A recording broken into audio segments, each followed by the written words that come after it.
the importance of really seriously taking action to these incidents.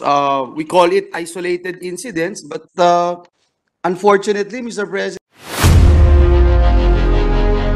it's all over the world.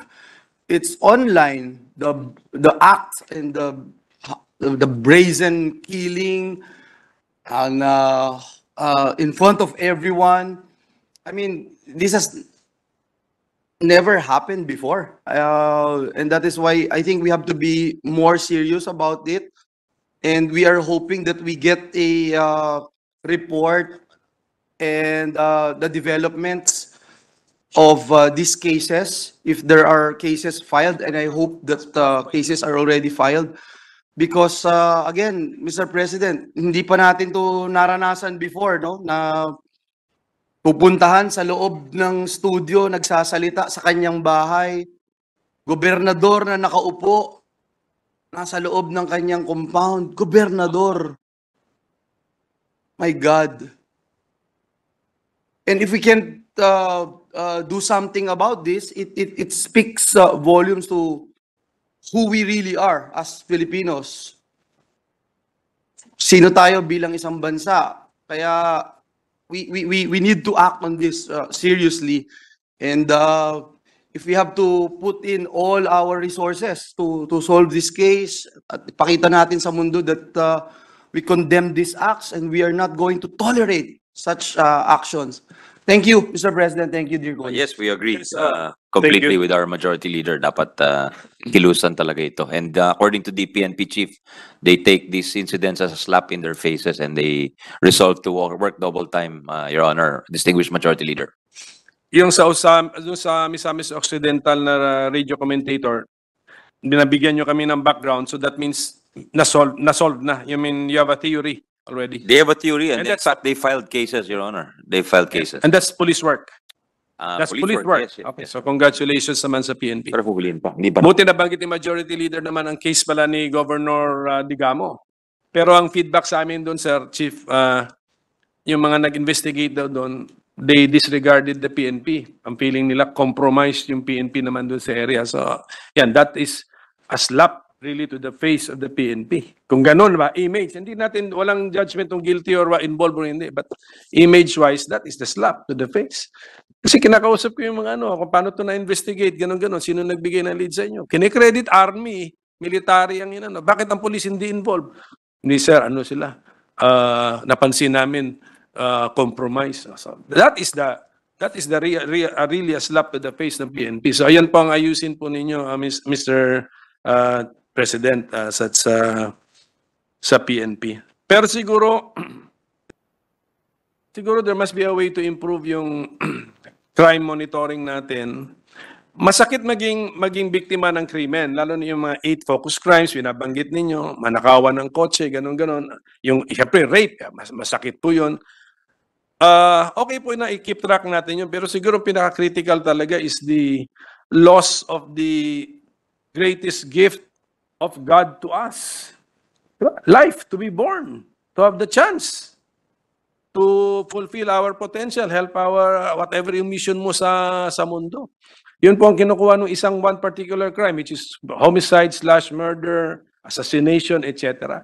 So siguro, we should focus on that, Mr. President. Gawa na lang kayo ng bagong category.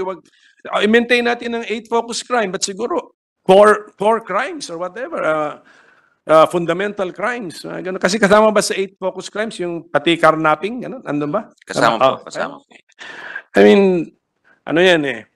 That is, yung carnapping, material possession po yon sa regalo ng tao sa sarili niya through his hard work. Pero yung buhay niya, regalo ng Diyos yun eh.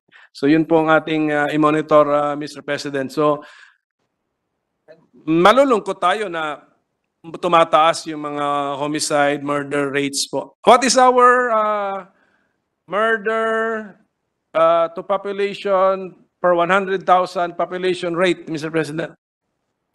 Kasi I think that's how the other countries track it. I-compare po natin sa ranking natin, Mr. President.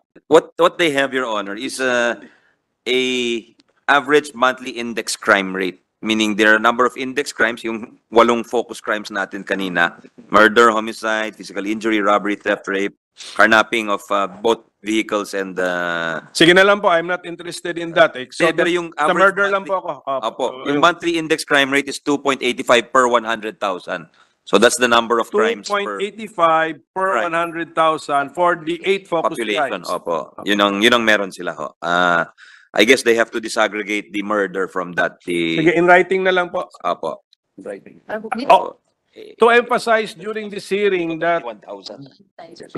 napaka-importante po, you keep track of the murder, the loss of lives, I agree with you, Your the Honor. violent crimes, That Mr. should President. be given a premium, Your Honor. I agree with you, Your Honor. We do not, meron yatang nagtatrack niya murder capital of the world. Ayaw natin Definitely not, ayaw Your Honor. natin mag-top ng list na yan or mag-even mag-top Definitely. 10 sa list na yan. But we need to have the accurate data.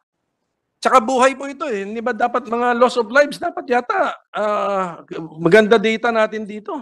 Mr. President, we are back to data gathering, Mr. President. Yes, Your Honor. Man. I agree with you. We should prioritize it and give it special attention in our statistics, Your Honor. Sige po, Mr. President. So, PNP, alam naman ninyo, you are appreciated by Congress. Pagdating sa budget, reflected naman doon. You enjoy a high level, relatively speaking. I'm sure sasabihin nyo kulang, pero siyempre lahat naman nagsasabi kulang. Relatively speaking, you enjoy priority in the budget process, Mr. President. So, ibig sabihin no, binubuhusan po kayo ng resources ng taong bayan for your general function of the maintenance of law and order, peace and order sa ating lipunan. Paano nararamdaman ito? The people must feel safe 24 hours in a day sa bahay nila o sa labas man. And if ever may mangyaring krimen, kasi siyempre hindi naman yun naman kaya bantayan din lahat ng 110 million, at least there's a reasonable expectation na masolve for justice to be achieved in particular cases na may krimen. So siguro po, yan na lang po yung ating pakiusap sa ating police officers. And then just to clarify, lahat ng mga anomalya o mga shenanigans na nabanggit ko, linagyan natin ng panahon because hindi ito nangyari sa tenure ng ating chief, si PNP Chief Acorda. Okay? Ito ay mga bringing up ko lang ito para lessons learned, reminder sa future leaders of the PNP na hindi po nalilimutan ito para hindi tayo ano yung tawag yung back majority tawag yung parang backsliding para hindi po tayo nagba-backsliding. Okay? So we wish the PNP organization all the best. Sorry at napabalik kayo namin. Pero i-review niyo yung nangyari. It was because of some unpreparedness on your part during that day. Okay? So, hindi namin kayo dinisire talaga magpabalik. So lesson na rin yan sa next budget hearings, we come better prepared. Okay?